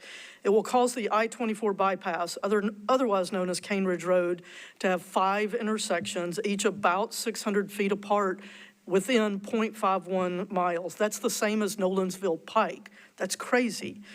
The developer has expressed concern about having an in-person conversation that's not set up by the council member. That's not been an issue for other developers. This developer has been agreeable to some changes, but there's been no follow-up meeting for these changes to be put into writing. Adjacent neighbors on single-family lots and within Cane Ridge Farms have expressed concerns about through streets, construction practices, and more. Wider buffers are being offered on one side than the other. There's been an insufficient explanation about the 3 phases of construction. Cane Ridge Road is problematic for an additional intersection, so we request the following regarding this item: defer until at least one in-person community-wide meeting is held at Cane Ridge Community Club, where dates are already set aside for this purpose to address significant concerns. I'll note that Councilmember Lee held one in-person meeting about this development at the club where only certain people were invited. People who lived adjacent to the proposal were openly refused a seat at the table and were prevented from speaking. Tyler was prevented from displaying the prepared presentation that they had. He was as surprised as we were. And we ask that the approval be given with a condition that you say you can't give, of a condition of approval that 2 community-wide conversations are held with the community members at the Cane Ridge Community Club prior to the public hearings or the second reading in Metro Council. We would like to involve NDOT. Thank you. Thank you. Good afternoon. Hey, good afternoon. Let's see. My name is Dr. Emily Burgess. I'm representing my mom, trying to help her through this process since we've got a developer on the right and we're adjacent to this proposed development on Cane Ridge Road. We respectfully request a deferral of today's rezoning hearing to allow additional time for meaningful discussion between the community, adjacent property owners, and the developers.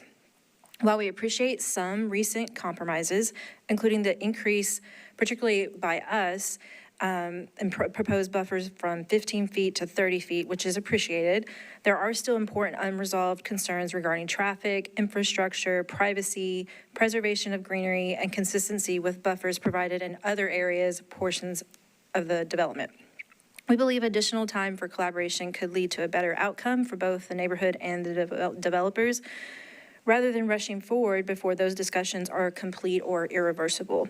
Thank you for your time and consideration. We do appreciate everyone taking the time out and having these discussions because they're kind of painful for us, but we're gonna go with the change and flow with it. We just wanna be a part of it. Thanks. Thank you. That was my daughter, and I'm Miss Priscilla Burgess, and I've lived there since 1983, and we constructed our house, and since then, we're still there. But I just want to say that, I'd like for them to defer it right now because we haven't had that much explanation on this, and I'm I'm questioning a lot of things that have been voted on and all this. And also, the traffic there is awful already because we're getting from the interstate, when it plugs up there on the interstate, they come through Old Hickory Boulevard, and where do they go? They go on Cane Ridge Road. I can't even come out of my driveway. I have to wait, sometimes 15 minutes just to get out. And then with all this developments, there's like 3 or 5 developments going on right now. The traffic situation is terrible. That's a big complaint from a lot of the neighbors there. I'm not the only one. So I think this needs to be deferred and, done better so that we can understand and agree the community there. It's our community. It's a beautiful community. I don't know why all these developers want to come and start building there. I don't understand it. But I'm glad, I was able to tell you what is going on. So, thank you so much. Thank you. Good evening. Good evening, and thank you. My name is Kevin Vetters, and I live on 3322 Old Franklin Road. I am the long, skinny property that's being surrounded by the development on the left-hand side on this map. And 14 years ago, we moved from the McFerrin Park neighborhood and fell in love with the serenity of Cane Ridge. And obviously, that started going away with the development of Tanger. And listening to the explosions all day long for years. And since then, we have seen sinkholes starting to develop in our yard, and we're very concerned about our septic. We're concerned about our privacy. We're concerned about everything everybody previously said. And we are one of the people who did not get notice of these community meetings. We're there. We're practically being surrounded, and we did not hear about them. I did reach out to Tyler, and I appreciate his getting together with me at first, and then my wife. I found out about this when we got the notice of the zoning. And so, like I said, I appreciate Tyler meeting with us. We have some concerns, very specifically about our driveway, our traffic coming in, our septic system, our privacy, our liability when you have that many people with family homes right next to your property, which is it's a rural property. And so one of the things that Tyler sent an email to us right before I walked into this meeting suggested that that we could come up with consensus on reasonable mitigation of development impacts. That's awesome. But if it's passed today, that's just somebody's word. that I've just met recently, and I've appreciated his conversations, but we would really request deferral also, so we have time to talk about what is this, what does it actually look like, and get something on paper so that we can be agreed and confirmed on what we're talking about. Thank you. Thank you. Hi. Hello, Pam Owens, Burkett Road, Cane Ridge. Same speech, different developer. We need more communication, sit-down meetings with the developers so that we can iron out these issues. Especially concerning is the infrastructure and the number of entrances on Cane Ridge Road. It's just, Tuana pointed them out to me as we drove in today, and they're some around a hill. It's a blind entrance, and we just need to sit down and have a conversation about what's going on with the planning on this development. Thank you.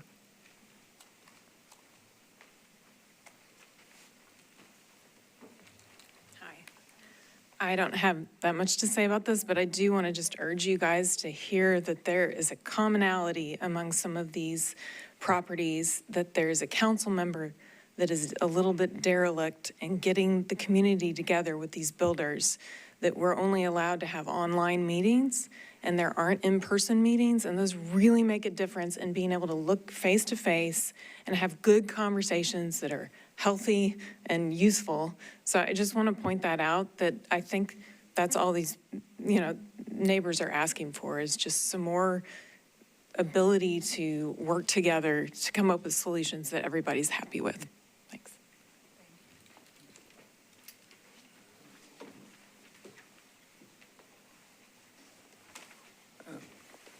My name is Charles Ware. I live on Blairfield Drive in Cane Ridge Farms. I moved there in 2001 when it was really considered to be rural and country. Since that time, I've saw a dirt road with no traffic lights turn into a nightmare with traffic. This development, I don't think, has given the neighborhood Cane Ridge Farms enough time to actually be with us in person to fill us in on what's going on. I did participate in, I believe, was the first meeting, which was held by Zoom. I understand that there have been a total of 5 meetings, 2 of them on site. I was unaware of this because somehow I was kicked off of a list where you are invited supposedly and made aware of these meetings. I did hear that this meeting was going to take place tonight, so I'm asking that you please defer it and have the developer work more closely with the people who are already there. It's my understanding that this developer wants to connect his development into Cane Ridge Farms, which is going to connect directly into Blairfield Drive. I live on Blairfield Drive with 2 schools at the end of it, or School Drive. I should say Blairfield Drive goes into what's called School Drive. We have traffic on that road all the time.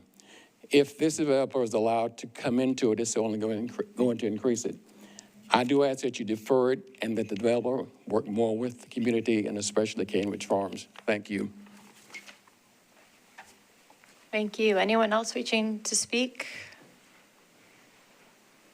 If not, if the applicant, if you want your 2 minutes for rebuttal, please feel free to come forward.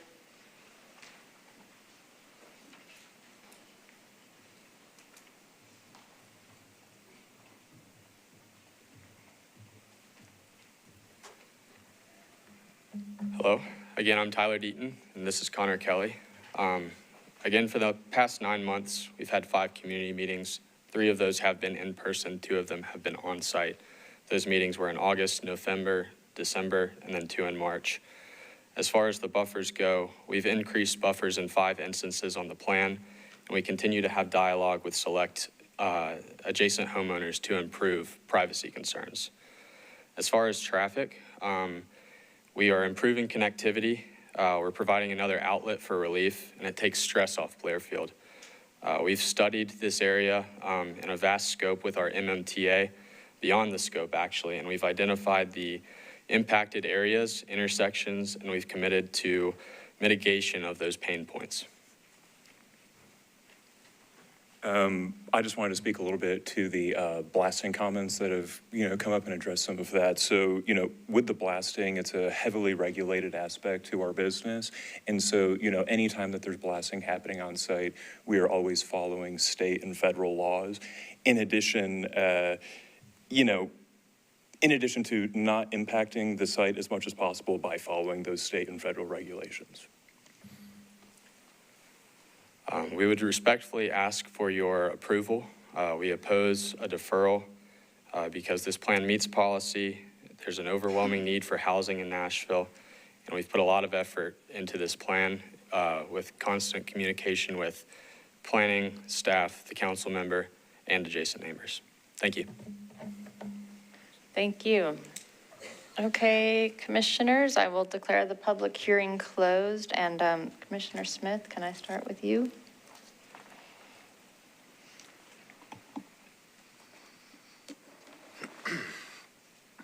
I think this is a little bit similar, maybe to our last one, item 2, in that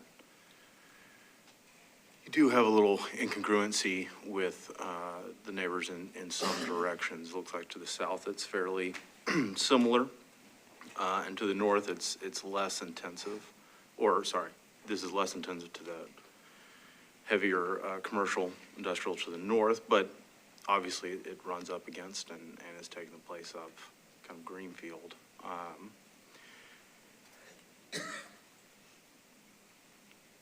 That being said, it does meet the policy characteristics. It sounds like some neighborhood outreach has been done. I don't think it'd be a bad idea to do some more. I know from experience that on this body that the Cane Ridge neighborhood does have specific asks and can find their way to supporting projects, which is sometimes rare, and they will. So I think they are generally a good neighborhood to meet with and iron out real details. So I'd encourage that. I'm not sure if legally we can do more than encourage, but I'd encourage that, even though I don't find fault with 5 meetings. I did have one question. This is a little bit off topic from some of the comment, but what are the kind of plans? I know we're following all, and it sounds like you've gone above and beyond. What are the plans for the cemetery? Just fence it off, keep it maintained, and a bit more specific, is that part of the HOAs or CCRs to keep that kind of maintained and up to speed? Yeah, can I ask the applicant a question? Yeah, please feel free to come forward and respond. Yeah, sure. So to address the cemetery on site, there's going to be a buffer placed around the existing cemetery. We had the GPR survey done on site. We've studied the entire area. And so, we're going to follow state and federal regulations and exercise caution in the area, in addition to providing the buffer to keep it protected and preserved. Awesome. Well, I encourage you to make sure it's in the CCRs to keep that maintained. I'm sure it is. I'm sure it's part of the open spaces as the rest of the things. Is it old enough to maybe talk to Historic about a marker? Is that something y'all are interested in? I'll throw that out there. It's not important that but if it was, I think they'd probably work with you on that. Yeah, so I've been coordinating with Adam Procaccio with Metro Historic. That is not an item that we've discussed to date in our correspondence. That's but, just throwing it out there. It's something that can be discussed, yeah. Well, overall, I think I'm inclined to support staff's recommendation. I know it's a pretty big, jump up in density for the neighbors. And I think any small items that can be ironed out, generally best for the builder and the neighbors to get them ironed out. And I'll leave it at that. Other comments? Yeah, Commissioner Leslie. Thank you, Madam Chair. So we received a memo dated May 14, 2026 with updated planning conditions related to item 4. I'm just wondering, did the public get notice of this amendment to the conditions? And did the developer get, because it says following publication of the May 1426, so that must mean. Yes, it was, today. it was posted on our website. So it was available for the public and the developer was aware of that. And it just is saying that at final site plan to look at the cul-de-sac that goes to the east to see if that should extend as a future street. Instead of being a cul-de-sac, we're going to evaluate whether that should be a stub street to provide additional access at final site plan. I mean, it would require the adjacent property to redevelop as well, but it would be a stub street for this development into the adjacent property. So I'm wondering if that's the case, would the developer be amenable to following your recommendation on that? Yeah, we spoke with the developer before we finalized the condition and they were okay with it, so, yeah.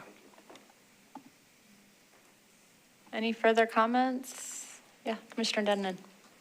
I think this is, I agree with the comments made so far, and I think it does meet the policy. I just wanted to make a couple comments because it seems like this parcel's been in agriculture zoning since 1974. And I think one of the hardest things, at least for me on this commission, is balancing the needs of growth and the future with the current expectations that people have in their property, especially when they're longtime property owners and came to an area because it was a certain character, and now that character is going to change slowly over time, or with one development, it will feel like to some people. So I think that's hard. It does meet the policy, and it is, I think we're doing the best we can with our applying policy to balance those competing interests. I am pleased when I see developers doing more than they absolutely have to. So if a buffer zone is 30 feet and they're going 35, especially with buffers between properties and vegetation, I think that helps the environment. It helps people's quality of life. So I would appreciate that and encourage that because they don't have to do that. I know sometimes they do it to, help get the plan across. I appreciate the grouped housing so that there is more open space.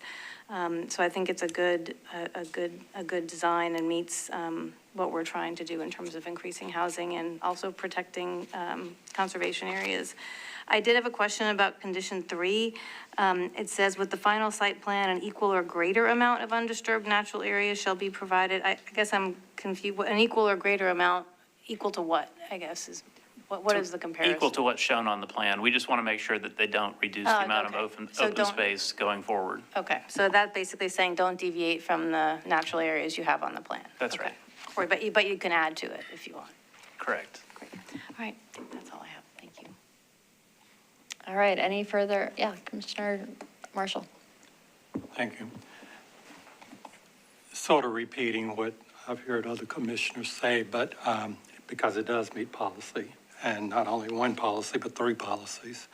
However, I'm also very sensitive to the community and the comments that they've made. It is an issue. That area is definitely an issue with all of the developments going on out there, and it's certainly the infrastructure is under attack. So it's definitely something that I respect, from the community. However, it does meet policy. There will be times from this meeting that council, will have time to discuss more with the builder and the community. And so with that, I would be in support of moving forward with this particular. Okay, any further comments? Or is anyone interested in making a motion? Commissioner Smith? In regard to item 4, I move to approve with conditions, disapprove without all conditions, including the updated condition 4 and the memo we have here in front of us. Okay, proper motion and second. Any further discussion? If not, all in favor say aye. Aye. Any opposed? Motion carries. All right, we are on to our final item for tonight, which is item 17.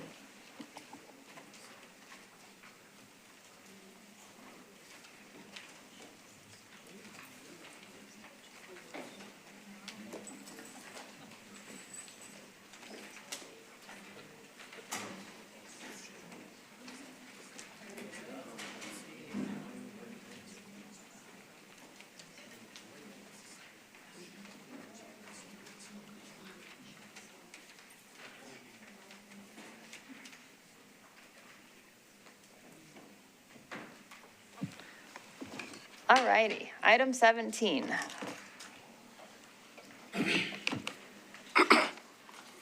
Good evening, Commissioners.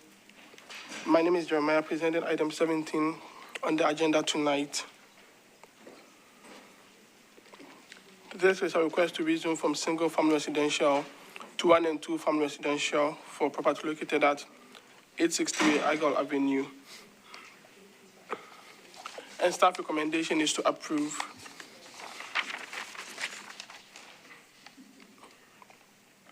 The 0.58 acre site located at the corner of Argle Avenue and Emmett Avenue. The 0.58 acre site is located at the corner of Argle Avenue and Emmett Avenue. The property is currently vacant.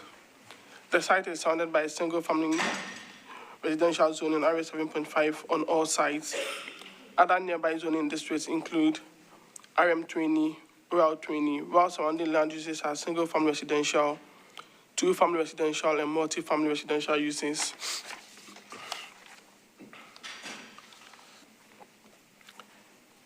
The property is located within the T4 Urban Neighborhood Maintenance Policy Area, which intends to maintain the general character of urban residential neighborhoods while accommodating new growth that fits within the character.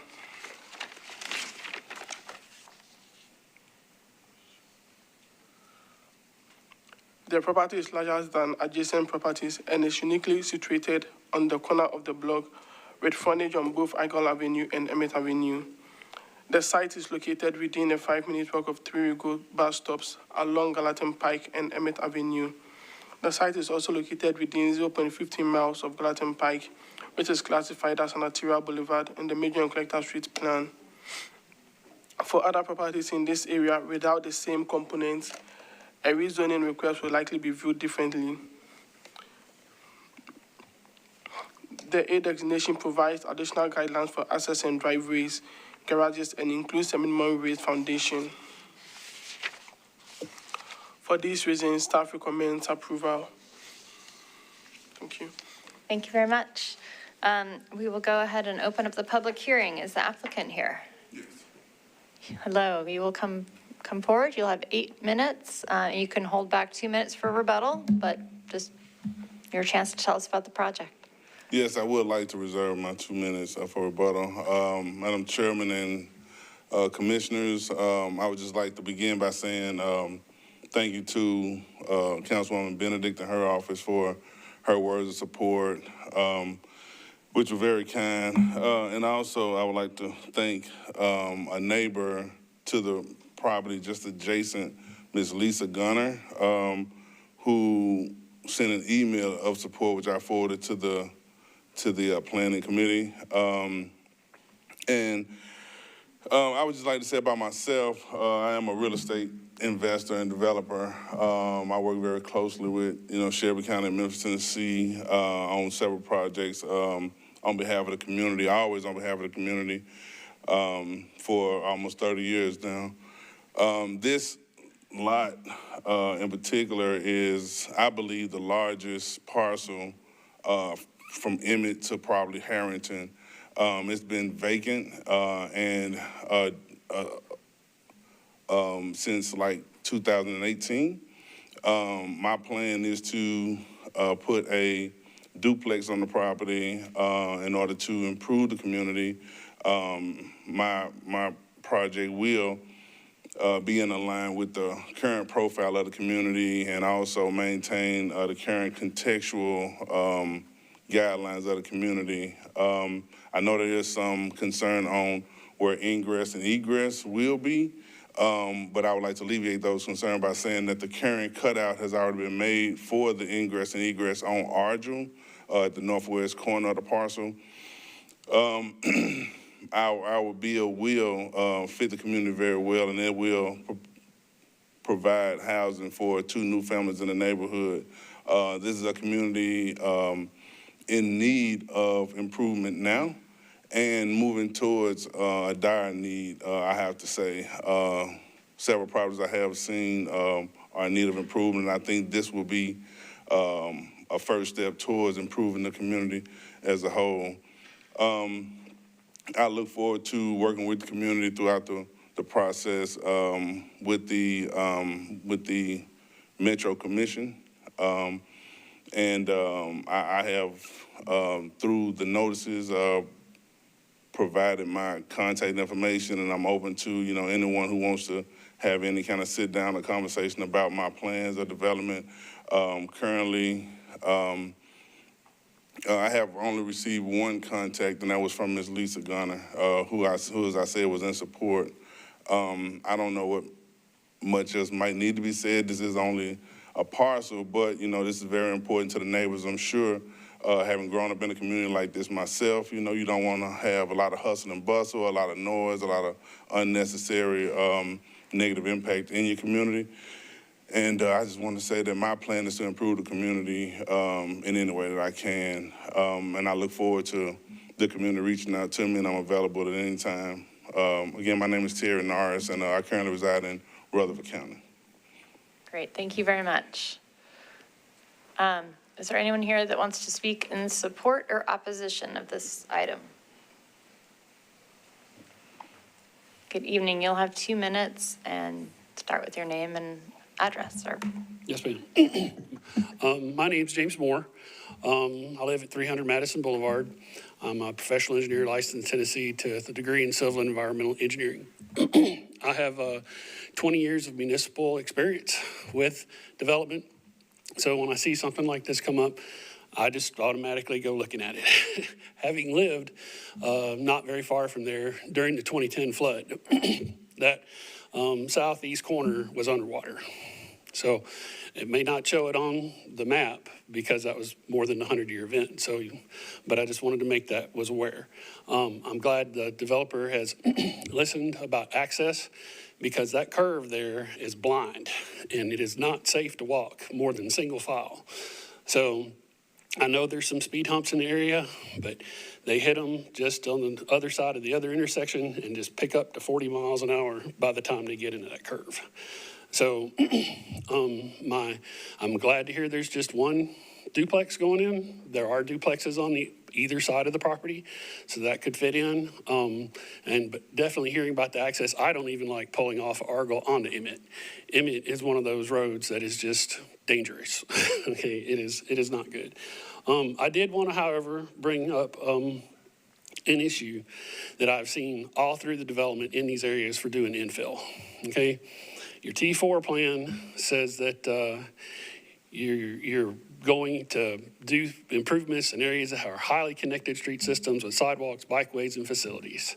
The sidewalk ends at Argle, okay? And I just keep seeing these infills happen without the other forces that be to help develop this connected infrastructure. So I would really like some thought to be put in. I know you can't control Metro building sidewalks, but please think about it, before you're adding this extra development. Thank you. Thank you very much. Anyone else speaking in support or opposition? If not, you have 2 minutes for your rebuttal if you would like. I don't know if I have a rebuttal. I think that I actually agree with everything that was just said. The southeast corner is, and a good portion of that side of the parcel is in the flood zone. We are working with stormwater, and they have given us a height, and we are planning to add some drainage there to alleviate that. I totally agree with the sidewalk. So, I don't believe I have rebuttal at all. You know, I totally agree with him, but I would say that I would disagree with any postponement, and I would ask that we move this to the Metro Council for, you know, final decision. And I really appreciate y'all time. I appreciate the hard work y'all have done on it. And it's been a lot of communication. And being from Memphis, I can really appreciate the hard work that, you know, that I see that you all are doing on this rezoning, you know, and thank you very much. Thank you. All right, I will declare the public hearing closed. Commissioner Leslie, would you like to be first? Thank you, Madam Chair. I don't really see any opposition to, to the application. One thing I do notice is that it seems like he's putting minimal houses, and he could put more in there, more duplexes in there, more than one set.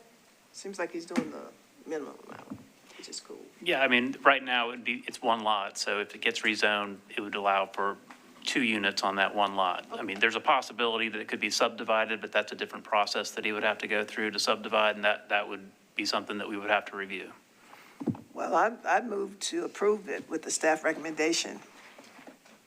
Any other comments from any other commissioners? If not, Commissioner Leslie, you can have at it. I'll make a motion to approve the staff recommendation to approve the application, the redevelopment. The rezoning? Okay. Okay. Second, all right. Any further discussion? If not, all in favor say aye. Aye. Any opposed? Motion carries. All right, so we are through to our other business, I think. Yeah. Commissioner Smith, anything from you from historic zoning? No update. We have our meeting next week, so maybe in 2 weeks I'll have one. Okay, we'll wait. Bated breath. Our esteemed parks representative is not here. In terms of an executive committee report, I don't think we have anything for that. Are we to our weird meeting schedule yet or not? Not quite. We aren't quite to, a couple of updates. We aren't quite to the weird scheduling, but do keep an eye out as we move towards summer, where we only have 1 meeting in July. We have 2 in August and then 1 in October because of fall break. So we do start to get a little bit odd. So make sure that you're paying attention to your emails from Kelly and responding to her and letting her know when you're in attendance. One more update, the council is in the middle of budget season. And as part of that, each department goes before council budget committee for a budget hearing. The planning department had our budget hearing yesterday. We had a lot of questions and a lot of really good discussion about funding opportunities for housing. Angie Hubbard was there along with Director Kempf and George Rooker, and Angie did a really wonderful job of answering a lot of questions about the various types of housing programs that are going to be included or proposed to be included in the budget. We're really working at this point to continue implementation in year 2 of the UHS. And looking at how we can broaden the housing ecosystem that we have, make sure that we have all of the different tools that are available to hit our housing needs at all levels. So the hearing went well. We will continue to move forward that budget process and look forward to hearing from the council. And just a reminder, the election of officers is the next meeting. Thank you for that. If anybody is anxious to pick up another job.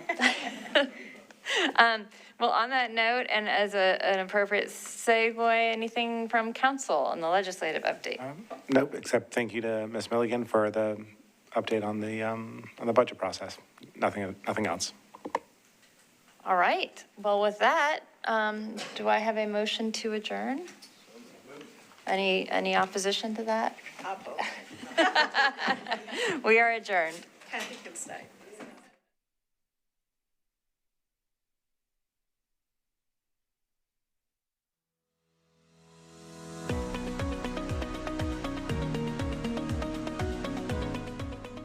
This has been a service of the Metro Nashville Network.